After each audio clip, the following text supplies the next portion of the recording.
ఆసరా 4వ విడత వార్షికోత్సవాలు అన్నమయ్య జిల్లా చిట్వేల్ మండల కేంద్రం జెడ్పీ హైస్కూల్లో జరిగింది. ఈ కార్యక్రమంలో శాసనసభ్యులు కొడముట్ల శ్రీనివాసులు పాల్గొన్నారు. ఈ సందర్భంగా ఆయన మాట్లాడుతూ సీఎం వైఎస్ జగన్మోహన్ రెడ్డి మొదటి నుంచి సంక్షేమానికి పెద్దపీట వేస్తూ మహిళలకు సంక్షేమ ఫలాలను అందించడంలో ముందున్నారన్నారు. వైఎస్ ఆసరా పథకం ద్వారా సుమారు 79 లక్షల మందికి 6,400 కోట్లను అందిస్తున్నారన్నారు. తదనంతరం స్వయం సహాయక సంఘాల మహిళలు సీఎం వైఎస్ జగన్మోహన్ రెడ్డి చిత్రపటానికి పాలాభిషేకం చేశారు. ఈ కార్యక్రమంలో మండల సీనియర్ నాయకులు ఎల్వి మోహన్ రెడ్డి, జిల్లా వ్యవసాయ సలహా మండలి చైర్మన్ సుకుమార్ రెడ్డి, ఎంపీపీ చంద్ర, జిల్లా టూరిజం డైరెక్టర్ సుధాకర్ రాజు తదితరులు పాల్గొన్నారు.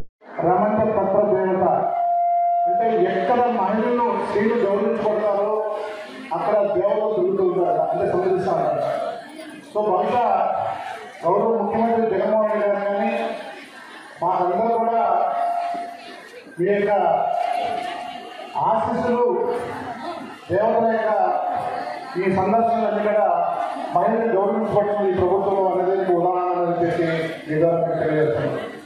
ఎందుకంటే గవర్నమెంట్ వచ్చిన నాటి నుండి నేటి వరకు కూడా మహిళా సాధకత, మహిళా అభివృద్ధి, మహిళా స్వేచ్ఛ, మహిళా సౌకర్యత ఇవన్నీ కూడా నిజంగా గర్వంగా ఫీల్ అవుతున్నారు.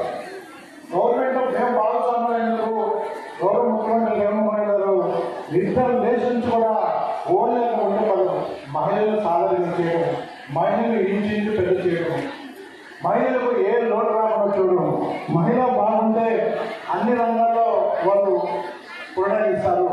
ముఖ్యంగా ఇంటికాడ నుంచి వాళ్ళు ఏ స్థాయి కూడా మహిళలు బాగా పేషంతో చల్లగా ఉంటుంది, పవిత్రంగా ఉంటుంది నమ్మిన వ్యక్తి దేశంలో కరెక్ట్గా చెప్పాలంటే ఒక మన ముఖ్యమంత్రి జగన్మోహన్ రెడ్డి చెప్పేసి ఈ సందర్భంగా తెలియజేస్తున్నాం. ఎందుకంటే ఈరోజు చూస్తున్నాం ఏ కార్యక్రమం పెట్టినా, ఏ పథకం పెట్టినా అది మహిళలే పెట్టారు, మహిళలతోనే స్టార్ట్ చేపిస్తారు. కానీ ఇంకోటి చెప్పుకోవాలా, చాలా మంది కూడా